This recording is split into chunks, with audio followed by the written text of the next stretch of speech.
ఎవరది?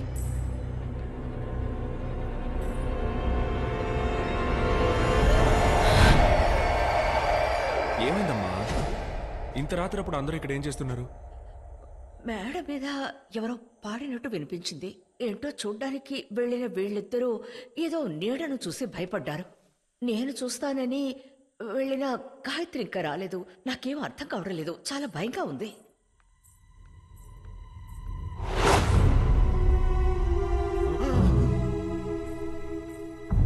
తానే మేడ మీదకి వెళ్ళింది. మేడం మీదకే తన నీడను చూసే వీళ్ళిద్దరూ భయపడ్డారు. తనని చూసి భయపడ్డారా? ఇంత రాత్రప్పుడు మేడ మీద నీకేం పని? అమ్మా అమ్మా నేను చెప్తానమ్మా.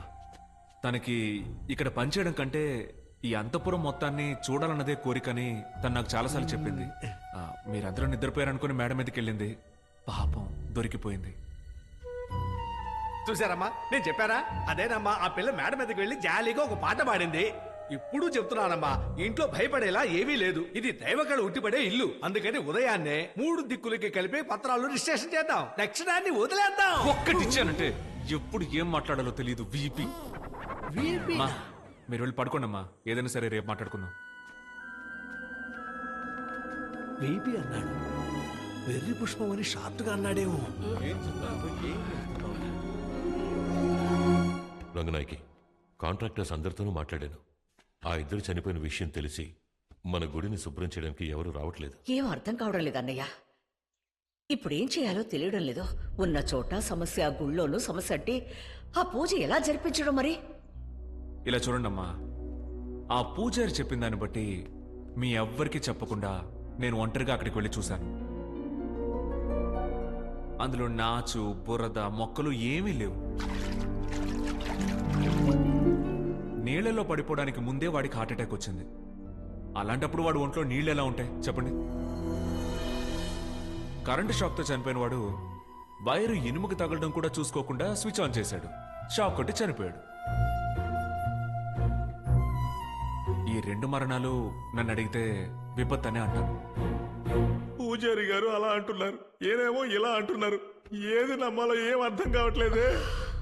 మదన్ చెప్పిందే కరెక్ట్. పనిలోకి వెళ్ళిన 20 మందిలో 2 మాత్రమే చనిపోయారు.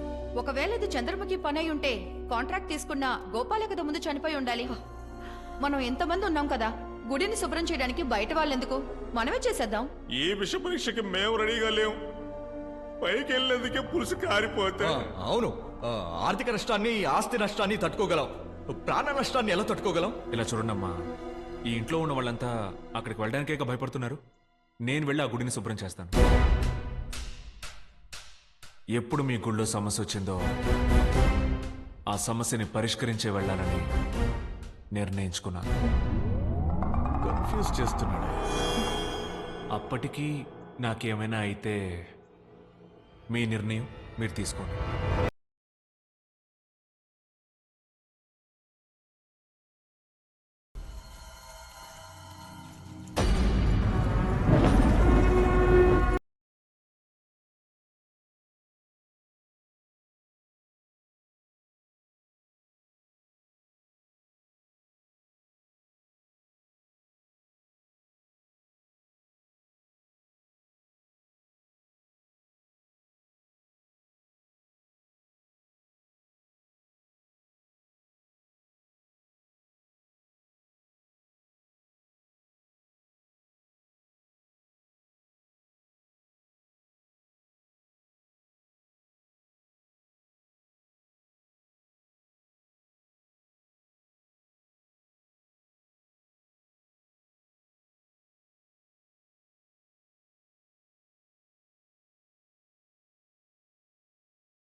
తీసుకొచ్చేసావా?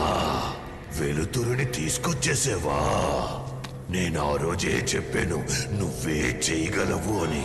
నువ్వు కాకుండా ఈ పని ఇంకెవరు చేసినా ఆ మంటల్లోనే మాడి మసైపోయేవారు. నువ్వు సూర్యగ్రహణంలో పుట్టిన వాడివి. నీ జాతకము ఆ వేటయ్య జాతకము ఒకే జాతకం. అది మాత్రమే కాదు, మీ జాతకాల్లో గ్రహాలు కూడా ఒకే అమరికలో ఉన్నాయి. నీ ద్వారానే ఇక్కడ జరగబోయే సమస్యలకి ఓ పరిష్కారం వస్తుంది. దానివల్ల నీ ప్రాణాలకే ప్రమాదం రావచ్చు. ఆ ఇంట్లో ఉన్న ఎవరో ఒకరినే చంద్రముఖి ఆవహించింది.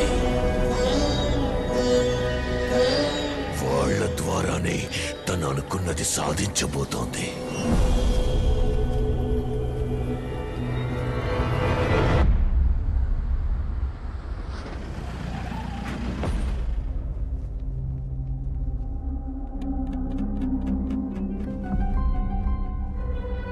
బాబు నో.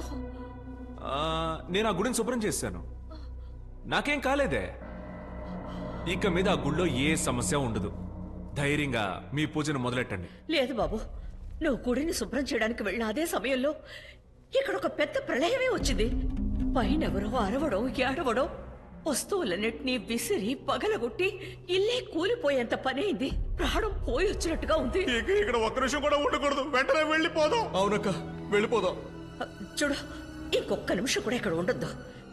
ఎంత దూరం అయినా పర్వాలేదు, ఇంకెక్కడైనా ఉండి ఈ గుడి పూజ జరిపిద్దాం. కుదరదు, నేనందుకు ఒప్పుకోను. ఈ ఇల్లు వదిలి మీరు ఎక్కడికి వెళ్ళినా మీ సమస్యని ఎవ్వరూ పరిష్కరించలేరు. నేను ఆ గుడిని శుభ్రం చేసి వచ్చేటప్పుడు ఒక సిద్ధుణ్ణి చూశాను. ఆయన నాకు ఎన్నో విషయాలు చెప్పారు. అందులో ముఖ్యమైన విషయం, ఈ కుటుంబంలో ఎవరో ఒకరు చంద్రముఖి వల్ల బాధించబడ్డారంట.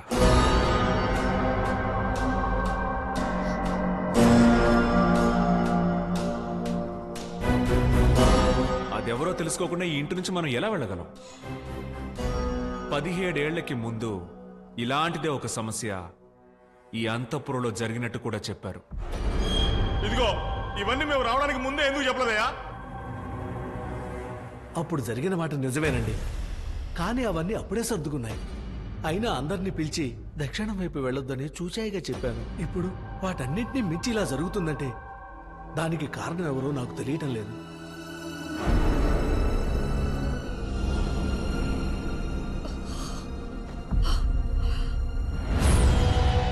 ఈ ఇంటి యజమాని ఎవరు?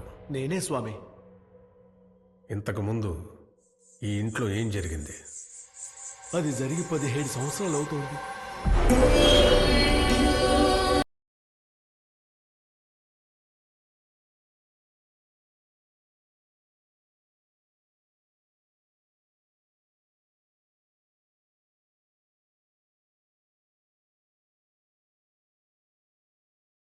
ఆ తర్వాత ఆ రంగుల ముగ్గుని తన చేత్తో పైకెత్తి పోస్తూ పోస్తూ పోస్తూ అమాంతం శాంతించింది.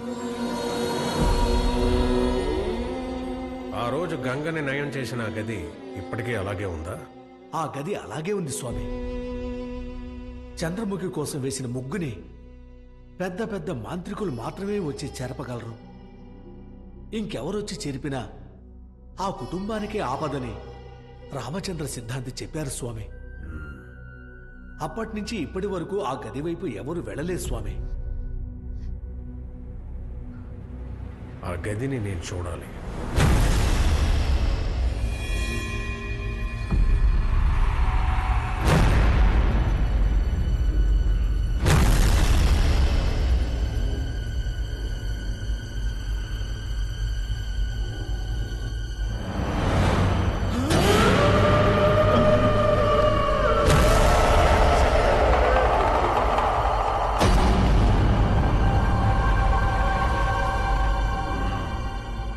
గదిలోకి ఎవరో వచ్చారు.